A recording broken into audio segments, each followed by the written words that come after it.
All right. That was a really cool track called Up Elevator by Andre Chumley. Andre, thank you so much for joining tonight. I really appreciate you taking the time to talk with us. Hi, Anthony. It's my pleasure. I love your channel and love all the stuff I've seen here. So it's quite an honor. Thanks, man.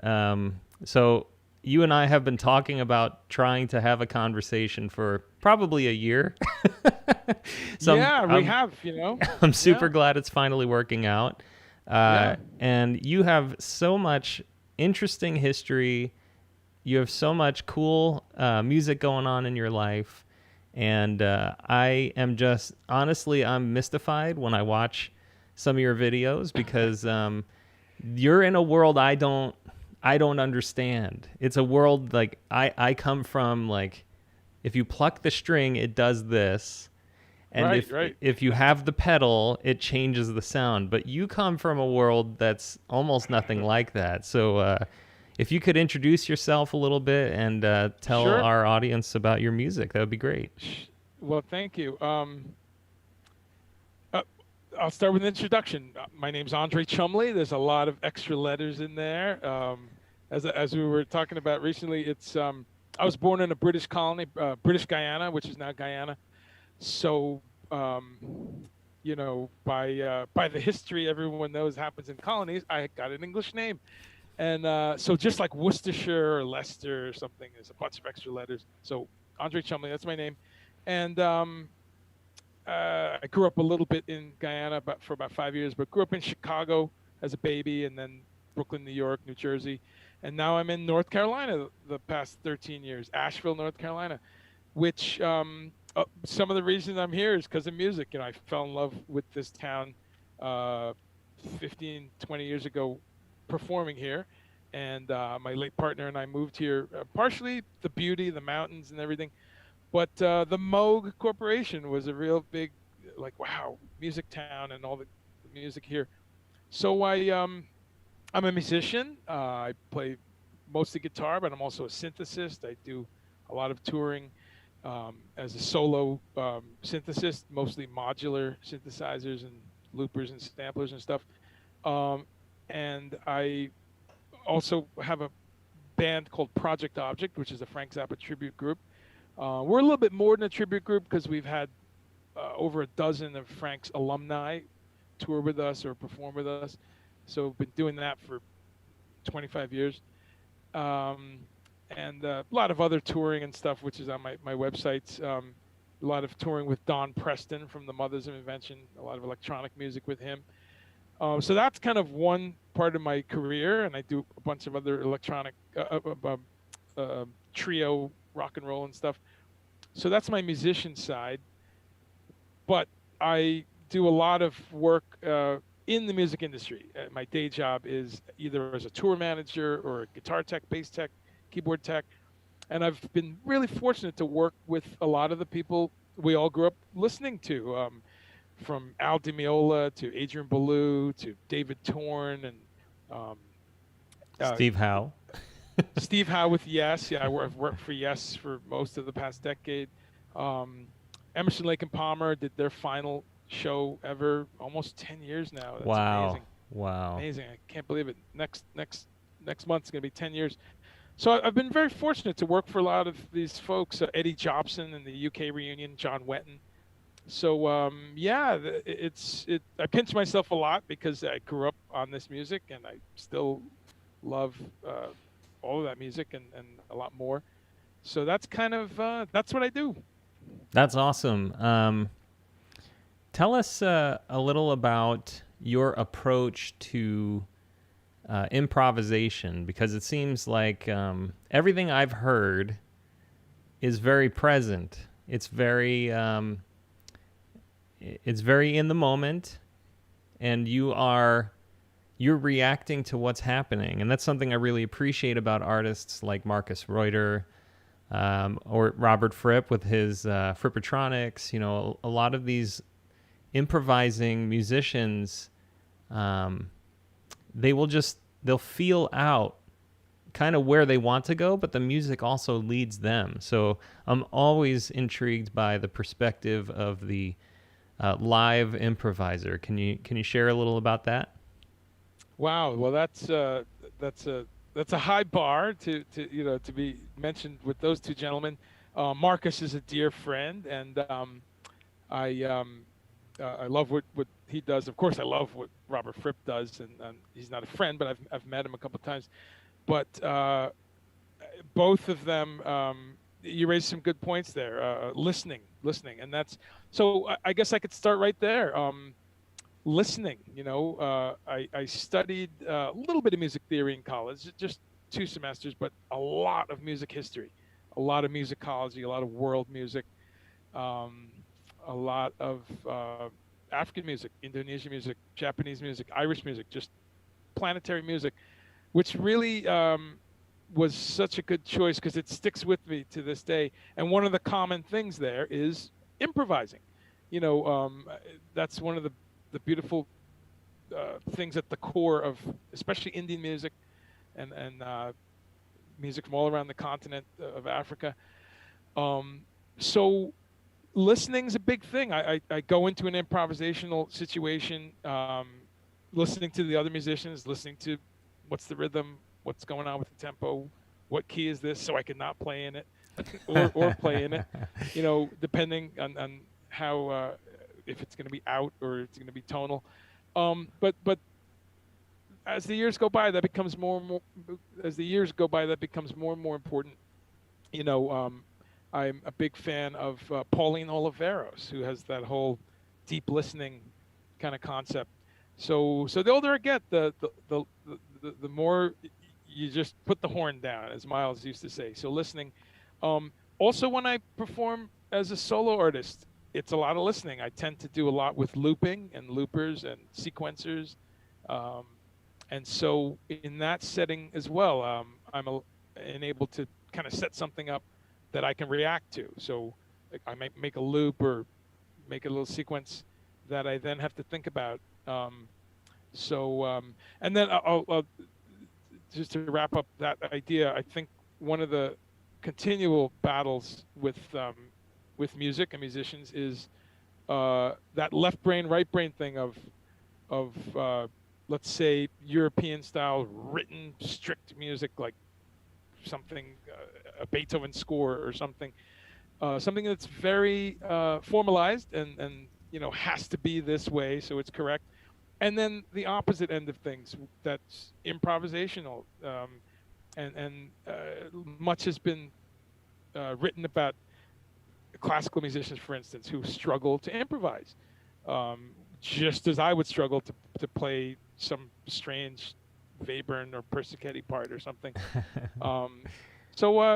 Yeah, it's a constant craft, I think, and I listen to a lot of improvisers too, so I'm always trying to keep it interesting. It's funny. I've just never had that gift of live improvisation. I've played in a lot of band contexts, and it's probably fear-based for me, but just I want to play something that I like, and no matter how much time I spend playing, I end up feeling like, I'm just doing the same thing over and over again. But then, like if you give me, like I've produced a few albums, and if you give me a pool of material, musical material that I can draw from, I have 1,000 ideas, and I know how to make them happen and whatever. It's like Bill Bruford talks about in his autobiography, there's like the producer and the performer. And right. Peter Gabriel's the producer who takes 10 years to make an album just pixel perfect. And then there's Bill Bruford who can make 10 albums in a year, Right. I'm not quite the Peter Gabriel type. I can still improvise through a solo and that kind of thing. But yeah, it's one thing that I feel like, I can be too left-brained, and perhaps that's why I'm in the field of computers and software for my day job. But I just admire that so much about musicians who can improvise. And when I spent a week in the Guitar Circle introductory course, the Robert Fripp thing, Sure. It was awesome because Robert will arrange everyone in a circle, and he doesn't say, okay, now play in a key. It's just play a note, play your best note. And it really got me thinking differently about playing notes. And I know you and I were talking earlier about how you've taught children and some of the like basic forms of communication that you're able to get out of them, and they probably surprise you. So can you share a little about your experience with teaching music and teaching improvisation to blank minds who are not stuck in left brain mode from out of fear? Sure. Oh, fantastic points. And it's leading into that. I'll say I'm actually going through a little bit of a not a crisis, but a journey where I'm trying to get back to more of the left brain thing, as it were, because I used to write a lot more. I've got a few albums worth of music, and some of it's acoustic songs, melodic kind of power pop. Some of it's rock and roll. Some of it's, light fusion-y stuff. Right. But I've gone so far down the improvisation road the last 20 years that I'm like, wow, how do you write a song? How do you formalize? So takes me to teaching, and a couple of my students right now, I've got about 7 or 8 students, beginner guitar, bass, synthesis. And it's funny because with a couple of them, I'm getting into that mindset because we're talking about basic scales, basic chords, how do you spell a chord? What are the different flavors of, harmony and basic chords? And so I'm thinking about that more. So teaching children, I've been a substitute teacher for about 20 years. Haven't done it in about 2 years, but it's really a great and fulfilling part of my life because I've taught in New Jersey and North Carolina, so I've kind of seen a couple school systems.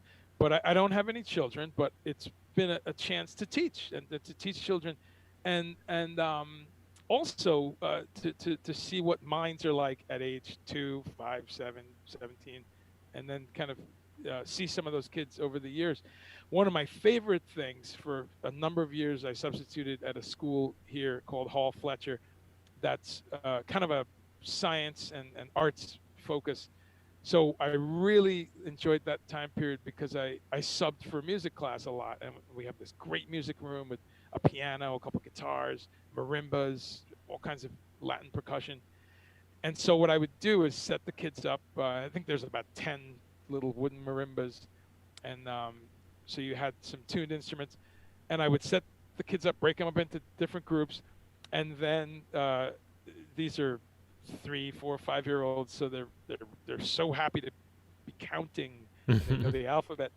So it was a lot of fun to have them identify a note, and they're just excited because they know what a C or a D is.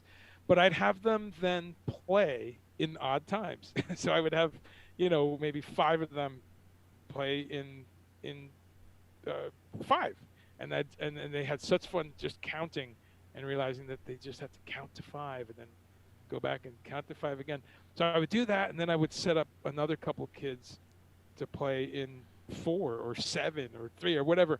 So I would do these nutty things, and once in a while, another teacher would walk in and go, "What's going on?" And these kids would love it, and because they were in perfect time, and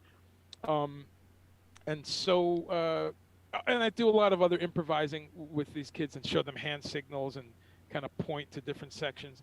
So really, it's something that's beautiful. I think the underlying thing is they're innocent. They're listening. They kind of they're not bringing any kind of like, wait a minute, you can't put that with that, Mm-hmm. So there's nothing like the freedom that kids have, or any musician really, that kind of shuts off that left brain stuff once in a while. So yeah, that's always fun. Okay, yeah. So I just love music because everyone can do it, and That's it. and children are so innocent and pure, and even just clapping, like the enthusiasm. And I don't mean clapping like applause. It's like you can get them to clap in time. Absolutely. and you're not talking down to them. No, It's like a joy. It's almost like you're watching a garden grow, and sure, you might have planted the seeds, but it provides so much more for you than you are providing for them. It's such a ab- joy to watch kids play music. absolutely, absolutely. Well, Steve Reich is one of my favorite composers. I Of was course, hoping you would go there. clapping music, clapping music, and that's another thing I would do. The kids, we'd have them clap, and again, all based around clapping in 11 or something. And Hmm. again, they loved it so much because for some of them, they just recently learned how to count to 20 or Right. something. So they don't know that 17 is not Right. supposed to. So, but yeah, the clapping thing, and also I remember another experiment I would do where again, when there's 15 or 20 tuned instruments, and one of the classrooms I teach in, there's glockenspiels and marimbas, and so you have this really rich and a couple pianos, and I would set it up. I would break up a chord, for instance, and just have them play like a C7 or something. They don't know that, but I'd have a couple of these kids play a C, a couple of these kids play an E, Hmm. straight down the line. And it was amazing. I mean, to hear a giant chord in a room coming from all around, it's nothing like it. And again, you could see that these kids, they've heard music, their parents play music, but they've never heard a big chord in a room. So Yeah. Right. yeah, it's I hope I get back to doing that someday. Yeah. One of my most memorable musical experiences was I wrote a piece for guitar quartet, and Mm, my friend was teaching a class at Arizona State University with 20, right. 25 guitarists, and he just gave each part, to a group of guitarists. And to be in the room and to hear 25 people like on the instrument you love playing your music at that volume in that atmosphere, it was like it changed me. It Yeah. was such an inspirational moment to hear other people play my music and to be challenged by it. And I was like, I don't even care about the mistakes. I don't care about anything. It was just such a joy and a privilege to be there when music was being played. So I feel like it's something that people need to learn to experience. Put yourself out there, be creative, don't be afraid, improvise. Do whatever you can to express yourself because you only got one shot at it. No, that's great, Anthony, and that's wow. That's one of my guiding principles. In fact, two things about that. I'm working on a book right now, and for a while I just would go, well, who needs another book?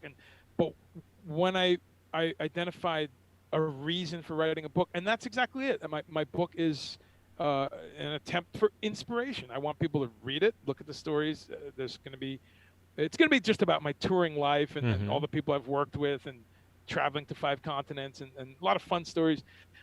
But throughout it, I've been, as I finish a story or a chapter, I try to make sure that the impetus is I want to inspire you. I want you to figure out what you love. It might not even be music, it might be architecture or you know, who knows, chess, and Right. and but find a passion and find something that inspires you. Right. Hopefully, it's music. Hopefully Yeah. musicians Yeah. are. But that's a big goal of mine. It also reminds me of one of my guiding principles too. Is exactly what you just said.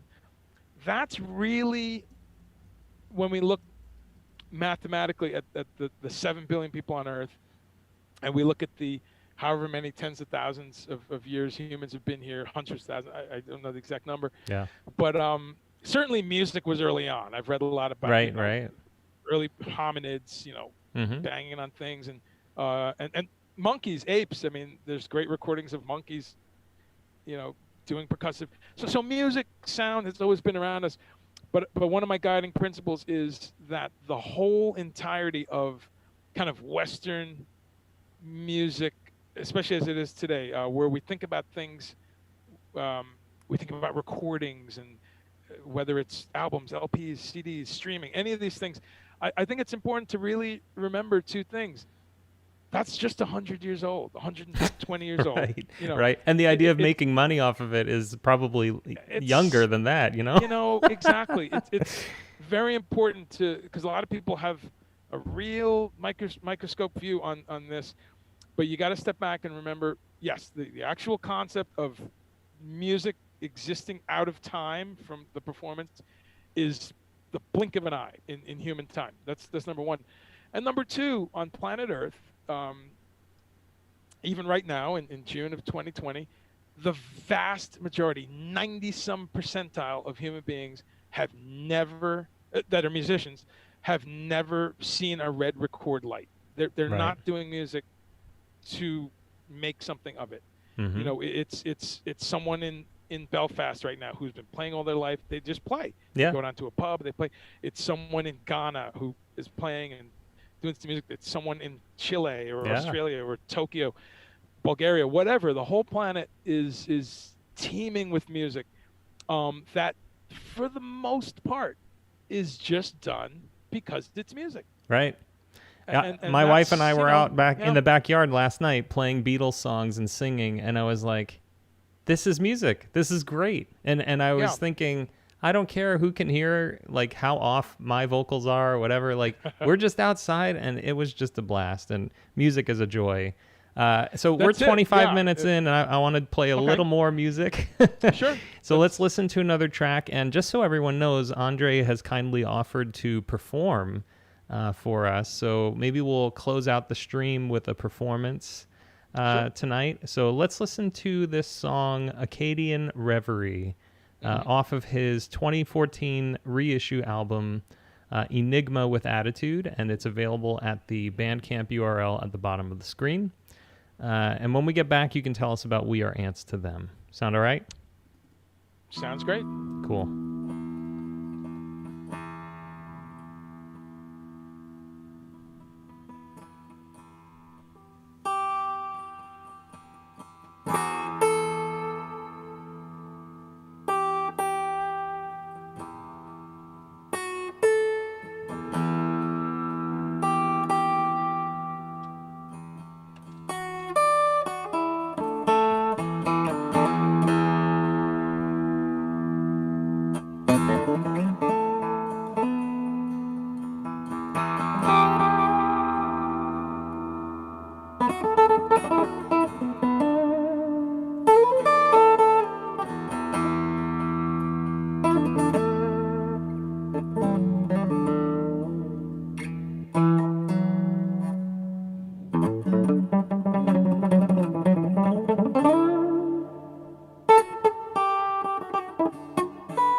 And those cuts are quick. Yeah, That's so cool. It's a lot like Fred Frith, Henry Cow, and it's big so fan. free. It's just very, like I said, very present. You're just doing what is there, and I love that. Thanks so much, Anthony. That means a lot because you've got big ears. Yeah, that one. It kind of started out kind of formalized and kind of a folk acoustic thing, and then yeah, I just went off. And but yeah, you just mentioned some of my favorite improvisers and Henry Kaiser and Nels Klein. I mean, he's been, someone that I'm just amazed by, and he's a great example of someone who splits that, deep jazz knowledge and deep blues knowledge and really formalized with really amazing improv. He's someone I really love his thoughts on all of this because he's just so creative, but yet keeps that childlike, edge to things. Right? Um, so Absolutely. yeah, So it's funny. You and I think we originally connected on Gentle Giant, yeah, and it's cool to hear that someone who's as into something like Gentle Giant as you are, or yes, obviously, like given your work experience and how close you are with Steve Howe, and then just how orchestrated that music is. yeah, right. It's I love that you can enjoy the whole gamut of music. Um, so it would be cool to hear. I know we both love that 1970s progressive rock stuff, but it'd be cool to hear a couple of your stories. Like working with Steve Howe, or things you're writing about in your Sure, book, whatever. I'd love to hear sure. anything cool. Yeah, well, and that's a great point. I mean, I just love all music, and I'm just uh, voracious, and really, I might start my day listening to Os Mutantes and then go to Kanye West, as controversial as he is. His music's great. We Yeah. were listening to Metallica Lulu last night. You know that one with Lou Reed? Mm-mm. Wow. I mean, do you know Metallica did an album with Lou Reed? I did not know that. That's crazy, right? That is crazy. Yeah. But there it is, and it. A lot of Metallica fans were like, "What's this?" I love it because I love both What's bands. it called? So, Lulu, Oh, Lulu. Lulu, Oh, yeah, and it's a weird opera that they put together. Anyway, the point is, I'm all over the map. But your question on prog rock and the amazing people I've worked with, I guess Robert Fripp. I'll start with. I didn't work with him, but one of the things in my book is the quote I have from Robert Fripp. I was at Adrian Belew's house. We were on tour, and the show was in Nashville, so we're at his house for 2 days or something, a day off, and he's running some errands. He says, "Andre, Robert's going to stop by, and he's going to drop off this amplifier. Can you help him out?" Yeah, sure. So Fripp arrives. I scratch my head sometimes, going, "How is this my life?" I'm at Adrian Belew's house, and Robert Fripp's about to be here. Like I'm like just traveling along in this body. I don't know. yeah. So Fripp pulls up. I'm like, oh man, all right. I open the door, and here's Robert Fripp. Gets out of a car. Hey, good day, good day. And how are you, sir? And he said, I'm Robert. Yeah, I know. So yeah, Adrian said, great. And so I help him out. I take the amp out, and we're just chatting for a minute. And Robert turns to me and says, "What's a nice gentleman like you doing in the music business?" So, I laughed, and that goes in my book. But there's so many fun things. Being with Eddie Jobson in the middle of Russia, we're going to a gig, and in this crappy little car, we're going, why are we here? And it's just snow, and we got a flat tire. So then minutes later, here we are in the middle of Russia, somewhere around Perm, and it's freezing cold. There's a guy trying to change a tire, and I'm going, how? You can't write this stuff. Yeah. There's a lot of situations like that, but I think the overall thing is how these guys are all regular people, and once Yeah. you're on the road for a while, the humor comes out, the jokes. Randomly, we were speaking earlier about our dear friend Tony Levin, who Yep. I've been so fortunate to work with a bunch. A lot of people don't know Tony is hilarious. He's a punster, and so he's a puns guy. So if you're in a long trip with Tony, just these one-liners, and so there's this funny side of him that does come out in interviews. But I remember we did a UK reunion, and I was there the moment Wetton and Eleven met each other, and I mean stuff like that. Mm, I've got some pictures somewhere, and that's just mind blowing. right. Those two guys, and watching them kind of chat for the first time ever, they kind of said, I think I met you, I shook your hand once, but that was a special memory. Watching, I mean, I just, wow, I'm just looking, I just left the room. They were having a coffee, but watching Tony Levin and John Wetton get to know each other, and then ended up doing, I think, Book of Saturday as a duo on that tour. So stuff like that, you can't write those kind of memories. Working with Steve Howe is great. He's again, a lot of people are scared of Steve, and he's got this image of this deadly serious guy, and he is about the music. Wow, what a perfectionist! What a detail-oriented man. I mean, I've learned so much since working for him. I mean, wow, he just something as simple as tuning. I mean, his ear and you go, tuning? The guitar is tuned or not? There's tuning and there's Steve Howe tuning. Oh yeah. I mean, yeah, I mean the guitars have to stay set up really well, and fortunately he's got these great guitars that stay in tune. But he's another guy with a great sense of humor that sometimes you pick up on in interviews.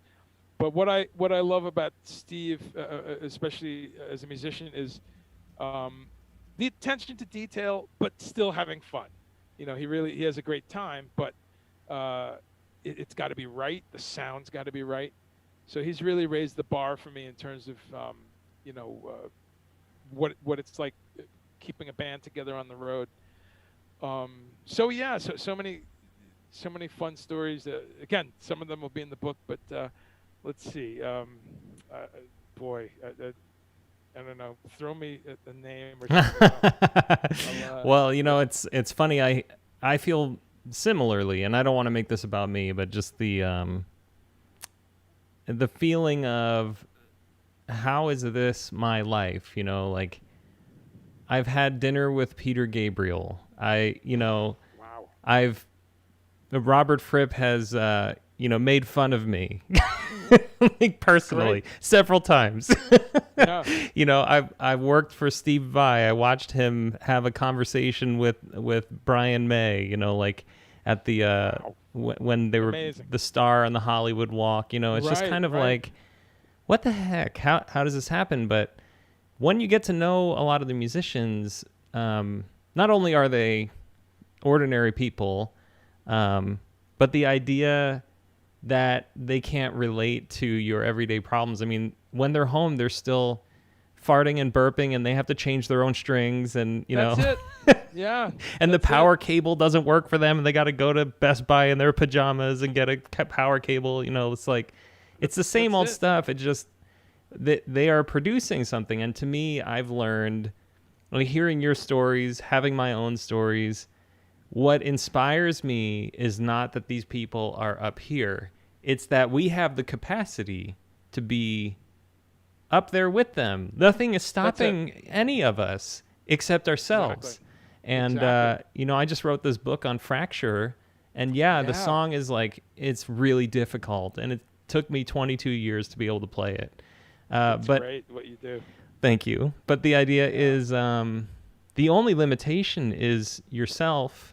No one said to Robert Fripp, "Oh, here's this impossible thing. You'll never be able to do it." No, Trey Gunn and I were talking about this, and then I talked to Michael Manring a couple weeks ago about this. Musicians are architects. They're Yeah. not. They don't invent. They find, and they discover, and it's like they are just as excited as we are to find this great music. So Recontextualize. No, that's yeah. all great points, and those are some of my beliefs too. And I'm a big believer in the democratization of music. I mean, much like art, painting. At one point, only a handful of people, and this is thinking about formalized art like on a canvas, Right. and Yeah. I Yeah. mean, of course, there's cave art and all that, and art from every continent. But you know, that kind of formalized art, as the materials became cheaper, more and more people did it, more and more people started learning about it. And a similar thing has happened in music, and that's a struggle for a lot of musicians. Music is incredibly democratized now. Some musicians have a great relationship with that, but I know some musicians, older musicians, who are not so happy that Yeah. with a $250 used laptop, someone can grab some free synth programs and a drum machine and write a song and get out there. I love it. I love, one of my favorite groups is Tune Yards. You know them, Tune Yards? You Yeah. know, I've heard them. It's been too Yeah. long. Okay. Yeah. Really, really great. Um, it's funny you brought up Gabriel. When I first heard them, I thought, okay, this woman was raised by parents who were listening to Fela Kuti, Peter Gabriel, and the Beatles. Yeah. Because it's all over the Right. place. But my point there is, Meryl, the woman who is that main person. I love that her first album she recorded on a dictaphone, like a used Sony dictaphone. Right. She recorded all these vocals, and then she got Audacity, the free Right. recording program. I love it. And I love Yep. that it's one of the best albums that came out that year. The melodies are beautiful, the songs are strong, and it really proves that point more than anything. Those kind of records where there's records that had $1 million budget, but the music wasn't that good. Yeah. You know, You can't so stop the no, artist. Like the art, yeah, that's the thing. People, they think it's like a job or something. It's not. It's an unstoppable force in someone's life. It that's is it. their DNA. And Yeah, man, I know you and I could probably talk for hours. we But could. yeah, I just We think did, of. Sorry, go yeah. ahead. Yeah, we didn't even get to Gentle Giant. I That's know, a right? whole story. But But yeah, you know, let's wrap up because I know you want to do 10 to 15 minutes of live improvised music for this group of people. sure. But I want to encourage everyone, please support Andre and all the other artists that we feature. His album on Bandcamp is $5. I mean, $5, people. That's it's the price of a Taco Bell, gordita box or something. There you go. There you go. So I highly encourage it. I know Mike Shockley bought it, and I bought it tonight for the Thank you, interview Mike. for $5. You can't beat it, and it's going to take you somewhere, and it's going to make you think. And support artists on Bandcamp. I say this at every live Yes. interview now. Please support artists on Bandcamp, and then Andre's music and videos. He's on YouTube. You should subscribe to him. Yeah. weareantstoThem.com features a lot of his recent work, so check that out. Right. And Yeah. go ahead. Oh, sorry. You weren't done. Oh Sorry. yeah, and guitartour.net is his sort of professional website. So if you want to learn more about the work he does, in the music industry, there's a lot of great stuff on there. There's some cool photos, some stories, just a lot of good stuff. So tons of content at these URLs at the bottom of the screen. Andre, anything else before you play? No, I think earlier you had asked about We Are Ants to Them, and I'll just say Yeah. a quick thing about that. It's I've done electronic music from the beginning. Really, I started playing guitar pretty late, age 18, but I was in love with synthesizers right away, and I had a couple little cheap, had the Radio Shack Moog, and I had a cheap little Korg. So I've always gone in and out of electronic music, and I've always wanted to put the guitar through weird sounding things and early guitar synths and stuff. Full circle to the modular world, and for over a decade I've worked in that world, and it's great because to me, and I've also got a bit of a computer science background. I just have an associate's degree in computer science, but you and I were talking about that, how that leads you down these logical pathways.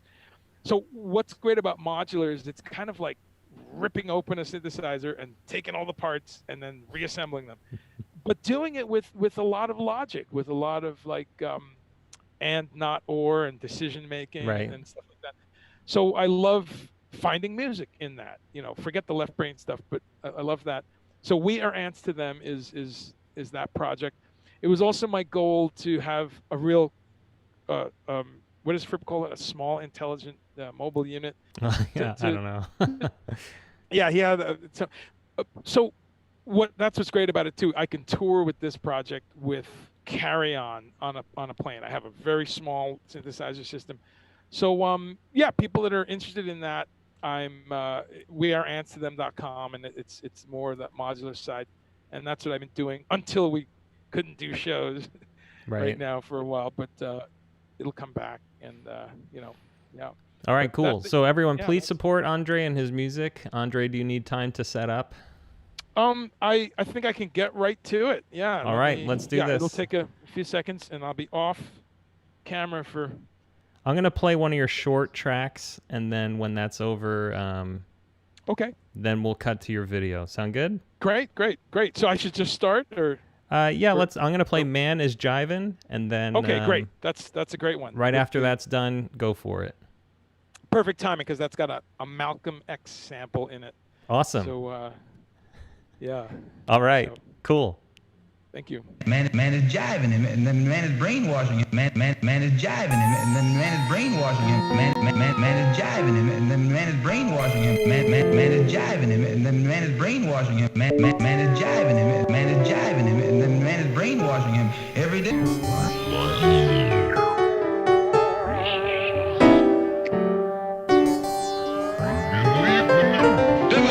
Slaves. There was two kinds of slaves. By any means necessary. There was the house Negro. By any means necessary. There was the house Negro and the field Negro. There was two kinds of slaves. By any means necessary. There was the house Negro and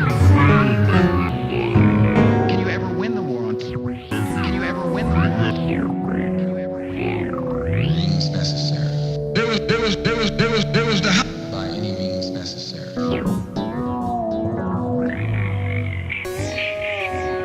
Stop singing and start swinging. By any means necessary. There was any means necessary. There was stop in the field, Negro. By any means necessary. There was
Yeah.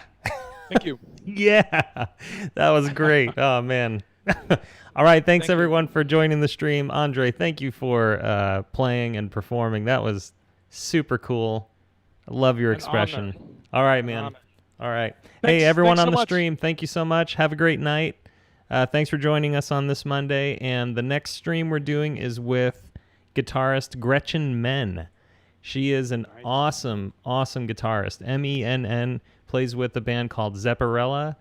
She's a shredder, a thinker, a stoic, a composer, and everything in between. Great person. Can't wait to talk with her. So check out our next live stream. I think it's next weekend or something like that. All right, have a good one, everyone. Make weird music. Thanks, man. Thank you, Anthony. See you, folks.